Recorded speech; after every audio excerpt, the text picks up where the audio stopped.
अस्सलाम वालेकुम दोस्तों। इस वीडियो में हम लोग दास्तान के अहम सवालात पर नज़र डालेंगे।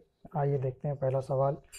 उस तवील और मुसलसल नसरी क़िस्से को क्या कहते हैं जिसमें हुस्न और इश्क की रंगीनियाँ, रज़्म और बज़्म की हैरत अंगेज़ मारका आराइयाँ, देव जिन परी वगैरह के माफ़ौक़ुल फ़ितरत अनासर के मुहय्यर अक़ूल वाक़यात और बईद और क़यास वाक़यात को दिलचस्प अंदाज़ में बयान किया जाता है।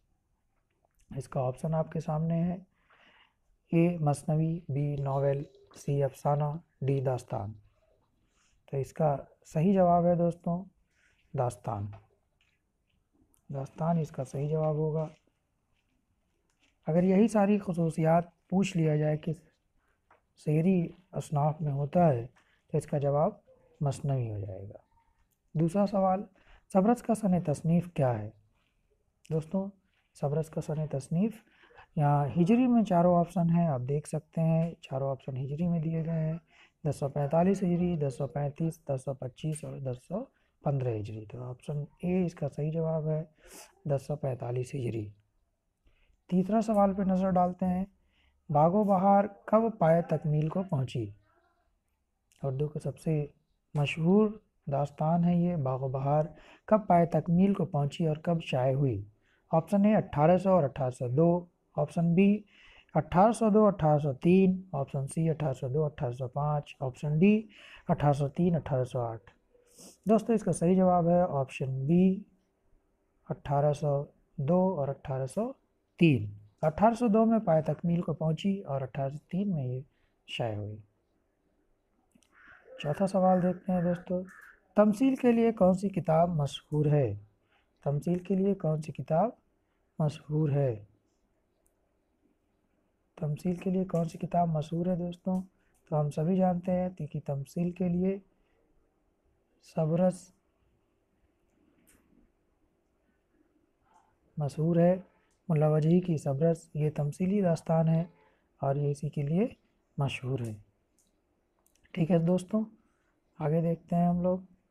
अगले सवाल पे नज़र डालते हैं। सवाल नंबर 5, दास्तान बोस्तान ख़याल किसकी तसनीफ़ है?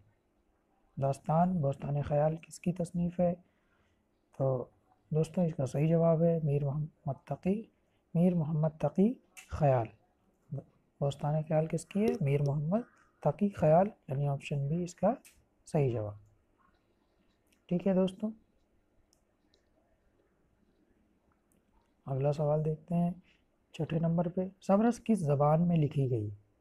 सबरस किस ज़बान में लिखी गई? गुजराती, दक्कनी, फ़ारसी, मराठी। तो इसका सही जवाब है दोस्तों ऑप्शन बी दक्कनी। सबरस दक्कनी ज़बान में लिखी गई। ये उर्दू की पहली दास्तान है जो 1045 हिजरी में तसनीफ़ की गई। अगला सवाल 7वें नंबर पे देखते हैं। हुस्न और दिल किस दास्तान के किरदार है? हुस्न और दिल किस दास्तान के किरदार है? तिलस्म हो, शोरबा, सबरस, बागो बहार, गुले बकाउली। इसका सही जवाब है ऑप्शन बी सबरस। ठीक है दोस्तों, आगे देखते हैं हम लोग। अगला सवाल, शायरी में कौन सी सिन्फ दास्तान के करीब है? ठीक है दोस्तों, वही पहला सवाल जो हमने आपको कहा था कि अगर वही सारी खसूसियात जो दास्तान की है पूछ लिया जाए कि शेरी असनाफ में होता है तो इसका सही जवाब हो जाएगा मसनवी। 9वां सवाल, दास्तान की कौन सी खसूसियत इसे नावल से जुदा करती है? दास्तान की कौन सी खसूसियत इसे नावल से जुदा करती है? किरदार निगारी, तवालत, फ़ौक़े फ़ितरत अनासर और मकालमा। दोस्तों किरदार निगारी, तवालत और मकालमा ये मुश्तरका खसूसियात हैं दास्तान और नावल की। फ़ौक़ुल फ़ितरी अनासर यही एक खसूसियत है जो नावल में नहीं पाई जाती, जबकि दास्तान की ये खूबी है। ठीक है दोस्तों, आगे देखते हैं हम लोग। बैताल पचीसी, कलीला दमना, सिंहासन बतीसी और गुले बकाउली वगैरह दास्तानें क्या हैं? ऑप्शन ए अरबी और ईरानी दास्तानें हैं जो मुसलमानों के साथ हिंदुस्तान आईं, असल के एतबार से संस्कृत से ताल्लुक़ रखती हैं। ऑप्शन सी है हिंदुस्तान में ही फ़ारसी में लिखी गई। डी है हिंदुस्तान में ही उर्दू में लिखी गई। दोस्तों इसका सही जवाब है ऑप्शन बी ये बैताल पचीसी, कलीला दमना, सिंहासन बतीसी और गुले बकौली ये बुनियादी तौर पर हिंदुस्तान में लिखी ही गई हैं और ये संस्कृत से ताल्लुक़ रखती हैं। इनका ताल्लुक़ संस्कृत ज़बान के से है। ठीक है दोस्तों, आगे देखते हैं हम लोग।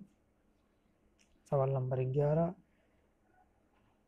दर्ज झेल में से कौन सी तसनीफ़ मुल्ला वजही की नहीं है? आप देख सकते हैं इसमें सबरस, कुतुब मुस्तरी, फसाने अजायब, ताजुल हक़ाइक़। तो इसमें हम आसानी से इसका जवाब बता सकते हैं। ऑप्शन सी फसाने अजायब, ये रजब अली बेग सरवर की दास्तान है जिसे उन्होंने बाग़ बहार के जवाब में लिखा था। 12वां सवाल देखते हैं हम लोग।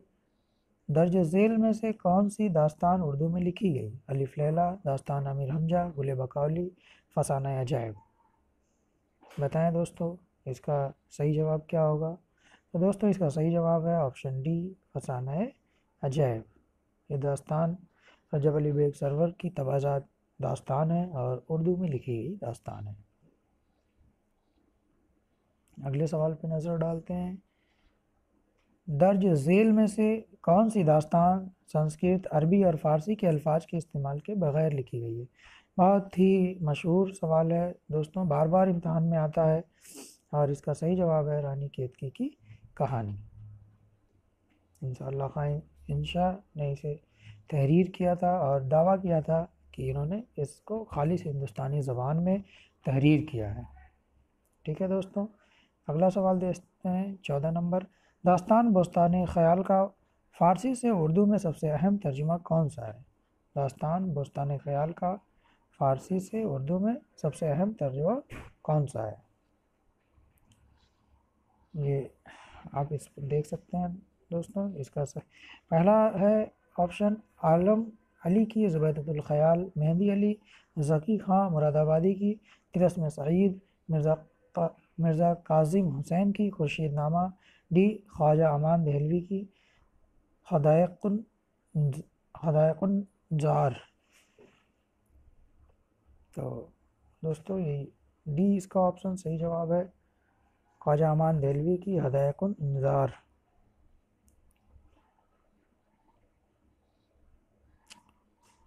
अगला सवाल देखते हैं।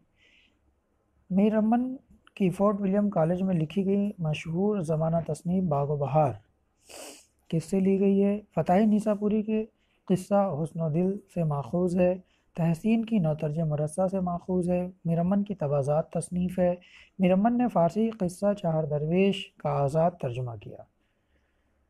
दोस्तों इसका थोड़ा सा इस सवाल में कन्फ्यूजन पैदा हो जाता है क्योंकि क़िस्सा चार दरवेश का ये आज़ाद उर्दू तर्जुमा तो है, लेकिन ये बुनियादी तौर पर फ़ताही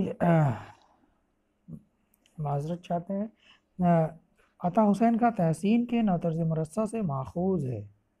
बाग़ बहार किससे माखूज़ है दोस्तों? अता हुसैन ख़ां तहसीन के नौतर्ज मुरस्सा से। उन्होंने फ़ारसी तसनीफ़ क़िस्सा चार दरवेश का उर्दू तर्जुमा नौतर्ज मुरस्सा के नाम से किया था और इसी को सामने रखकर मीर अमन ने बाग़ बहार तसनीफ़ किया था। ठीक है दोस्तों, तो इसका सही जवाब होगा ऑप्शन बी, तहसीन की नौतर्ज मुरस्सा से माखूज़। अगले सवाल देखते हैं। सहरुल बयान, पद्मावत, तिलस्म शुरबा, गुल बकौली और हातिम ताई वगैरह दास्तानों के मजमूई तासुर को किस दास्तान में पेश किया गया? इन सब की खुसूसियात किस दास्तान में आपको एक साथ नज़र आती हैं? तो इसका जवाब है फसाना अजायब। इस दास्तान में इन सभी दास्तानों की खुसूसियात हमें एक साथ दिखाई पड़ती हैं। अगला सवाल 17, मीर अमन ने बाग़ बहार कब लिखा? मीर अमन ने बाग़ बहार कब लिखा? दोस्तों अभी ये सवाल पहले भी आ चुका है, तो इसका सही जवाब है ऑप्शन बी, 1802 ईस्वी। मीर अमन ने बाग़ बहार कब लिखा? 1802 ईस्वी। ठीक है दोस्तों, देखते हैं अगले सवाल पे। सवाल नंबर 18, दर्ज झेल दास्तानों में से मदनबान किसका किरदार है? मदनबान का किरदार किस दास्तान में आया है? रानी केतकी की कहानी, फसाने आज़ाद, बोस्तान ख़याल और बाग़ बहार। इसका सही जवाब है रानी केतकी की कहानी। अगला सवाल देखते हैं, दर्ज झेल में से कौन सी दास्तान तबाज़ाद है? बागो बहार, अलिफ लैला, सब्रस, फसाना अजायब। दोस्तों बागो बहार आपने पहले ऊपर अभी पढ़ा कि नौतर्ज मरसा से माखूज़ है। अलिफ लैला ये भी बुनियादी तौर पर फ़ारसी की दास्तान है और ये माखूज़ है। और सी सब्रस ये किस्से हुस्न दिल से माखूज़ है। और ऑप्शन डी ये तबाज़ात दास्तान है। यही दास्तान रजब अली बेग सरवर ने लिखा है, यह उनकी तबाज़ात दास्तान मानी जाती है। सवाल नंबर 20, मुल्ला वजही ने सब्रस किसकी फरमाइश पर लिखी? इसका जवाब उम्मीद है सबको पता होगा, अब्दुल्ला कुतुब शाह। इसका सही जवाब है अब्दुल्ला कुतुब शाह। उन्होंने अब्दुल्ला कुतुब शाह की फरमाइश पर यह दास्तान लिखी थी। आगे देखते हैं हम लोग, दास्तान नौतर्ज मुरस्सा किसकी तसनीफ़ है? दास्तान नौतर्ज मुरस्सा किसकी तसनीफ़ है? बताइए दोस्तों, बार बार ये सवाल आ रहा है, ये नाम आ रहा है। नौतर्ज मुरस्सा मीरता हुसैन तहसीन की है। ठीक है दोस्तों, देखते हैं अगला सवाल, सवाल नंबर 22, रानी केतकी की कहानी के अलावा और कौन सी दास्तान अरबी, फ़ारसी और संस्कृत के अल्फाज के इस्तेमाल के बग़ैर लिखी गई? ये बहुत अच्छा सवाल है दोस्तों कि और ऐसी कौन सी दास्तान है जिसमें अरबी, फ़ारसी और संस्कृत के अल्फाज का इस्तेमाल नहीं किया गया है? तो इसका सही जवाब है सुरीली बांसुरी।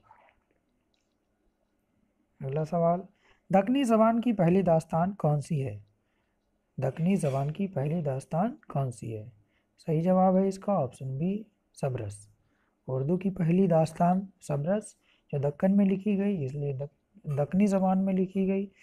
और दक्कनी ज़बान की पहली दास्तान होने के साथ साथ ये उर्दू की भी पहली दास्तान होने का शर्फ रखती है। अगला सवाल, सवाल नंबर 24, सब्रस में किस्से का मकाम क्या है? इसमें किस जगह का, किस मुल्क का किस्सा बयान किया गया है? सेस्तान, फ़ारस, चीन, सिंध। दोस्तों इसका सही जवाब है ऑप्शन ए सेस्तान। आखिरी सवाल, 25वां सवाल, अक्ल, इश्क, हुस्न, दिल, नज़र, जहद, रकीब, हिम्मत, कामत, लट, ख़याल और जुल्फ़ वगैरह किस दास्तान के किरदार हैं? बहुत आसान सा सवाल है, इसका जवाब आप सबको पता होगा। इसका सही जवाब है सब्रस। ठीक है दोस्तों, इन्हीं के साथ ये वीडियो ख़त्म होती है। अस्सलाम वालेकुम।